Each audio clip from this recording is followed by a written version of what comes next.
Que a graça e a paz do Eterno te alcance aonde quer que você esteja, amém? A palavra do Senhor para os nossos corações hoje é Marcos, capítulo 5, versículo 1 ao 20, que diz assim: Jesus e os discípulos chegaram à região de Gerasa, no lado leste do lago da Galileia. Assim que Jesus saiu do barco, foi encontrar-se com ele um homem que estava dominado por um espírito mau. O homem vinha do cemitério, onde estava morando. Ninguém conseguia prendê-lo, nem mesmo usando correntes. Muitas vezes já tinham amarrado as suas mãos e os seus pés com correntes de ferro, mas ele quebrava tudo e ninguém conseguia dominá-lo. Passava os dias e as noites nos montes entre os túmulos, gritando e se ferindo de propósito com pedras. Ele viu Jesus de longe, correu, caiu de joelhos diante dele e gritou: Jesus, Filho do Deus Altíssimo, o que o Senhor quer de mim? Em nome de Deus eu peço, não me castigue. Ele disse isso porque Jesus havia mandado: espírito mau, saia desse homem. Jesus perguntou: como é que você se chama? Ele respondeu: o meu nome é Multidão, porque somos muitos. Pedia com muita insistência a Jesus que não expulsasse os espíritos maus para fora daquela região. Acontece que no morro perto dali havia muitos porcos comendo. Os espíritos pediram a Jesus com insistência: nos mande ficar naqueles porcos, nos deixe entrar neles. E ele deixou. E os espíritos saíram do homem e entraram nos porcos. E estes, que eram quase 2.000, se atiraram morro abaixo para dentro do lago e se afogaram. Os homens que estavam tomando conta dos porcos fugiram e espalharam a notícia na cidade e nos campos. Muita gente foi ver o que havia acontecido. Quando chegaram perto de Jesus, viram o homem que antes estava dominado por demônios e ficaram espantados porque ele estava sentado, vestido e no seu perfeito juízo. Os que tinham visto tudo aquilo lhes contaram o que havia acontecido com o homem com os porcos. Então começaram a pedir com insistência a Jesus que saísse da terra deles. Quando ele estava entrando no barco, o homem curado pediu com insistência: me deixe ir com o Senhor. Mas Jesus não deixou e disse: volte para casa e conte aos seus parentes o que o Senhor lhe fez e como ele foi bom para você. Então ele foi embora e contava na região das 10 cidades o que Jesus tinha feito por ele. E todos ficavam admirados. Amém? Assim é nos dias de hoje também, né?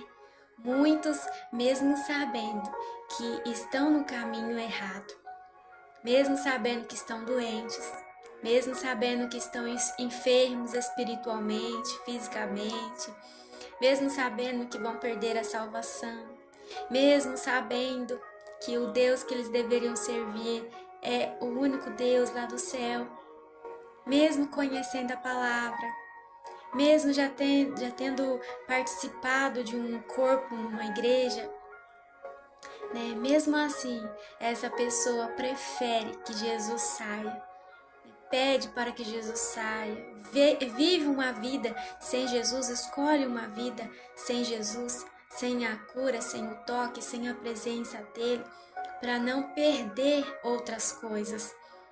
Quantos que não querem uma caminhada com Jesus porque sabem que o caminho para Jesus é essa pessoa, por exemplo, numa questão de dinheiro.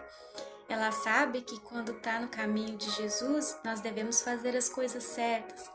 Então, ela prefere não seguir Jesus ou deixar para seguir Jesus depois que tiver adquirido e viajado tudo aquilo que sempre sonhou, porque no caminho errado em que ela se encontra é o caminho mais fácil, é justamente a porta mais larga, né? O caminho que conduz para o inferno.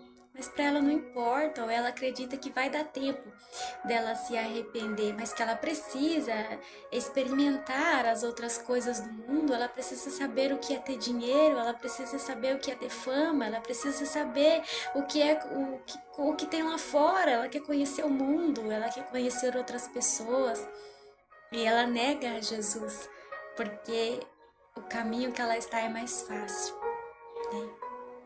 Ou então, às vezes, se encontra num casamento onde sabe que o Senhor não aprova.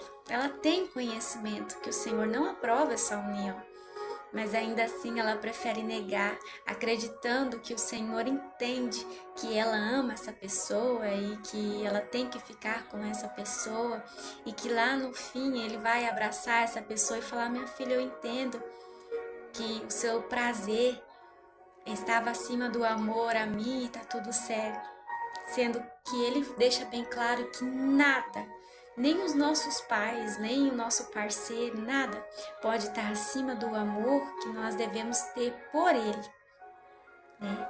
Ou então muitas pessoas negam ele porque tem medo de serem rejeitados, medo da chacota, né? Nós trocamos o Senhor muitas vezes de diversas formas, né? Achando que vai dar tempo, ou que ele vai entender que ele realmente é um Deus de amor que aceita tudo. Ou então, não importa para onde vamos depois, o importante é o que nós estamos vivendo agora. Ou se ilude dizendo que Deus não existe, ou se ilude dizendo que odeia Deus. Na verdade, não existe um ateu, querido. Uma pessoa que fala que não acredita em Deus, não é que ela não acredita, é que em algum momento da vida dela, ela foi brutalmente frustrada, ferida, magoada, violentada. E ela colocou na cabeça dela que o Deus de amor jamais permitiria que ela passasse por aquilo. Mas ela não vê que tudo tem um propósito. Ela não consegue enxergar o cuidado dele. Ela não consegue ver que podia ser pior. Ela não consegue ver que foi ele que tirou ela daquela situação. Essa pessoa não consegue ver que ela nunca seguiu ele, então ele não é o Deus dessa pessoa. O Senhor tem compromisso com os que são dele, com os que querem, com os que amam ele. Apesar de que ele ajuda a todos, porque ele é o amor e ele ama a todos e ele quer o bem de todos. Amém? Então que nós venhamos a refletir sobre isso em nome de Jesus. E que nada venha ocupar o espaço de Deus. Que nós não venhamos tocar Jesus das nossas vidas por nenhum prazer. Olha nesse caso, eles tocaram Jesus da cidade deles porque eles perderam dinheiro. Né? Os porcos caíram dentro do rio, se afogaram, morreram. E eles ficaram com ódio de Jesus porque perderam dinheiro, que expulsaram Jesus, a presença, a salvação, a oportunidade de salvação de Jesus por causa de dinheiro. Nenhum momento eles se alegraram, não teve um que se alegrou com a cura daquele homem que por tanto tempo havia aprisionado, morando em cemitério. Eles não se importaram com a alegria do próximo e não se importaram com a presença do Deus vivo ali com eles. Amém? Que você receba essa mensagem no seu coração em nome de Jesus. O Eterno te ame. Não deixa nada nem ninguém ocupar o espaço dele. Não perca a oportunidade de viver uma vida com ele. Amém? O Eterno te ama.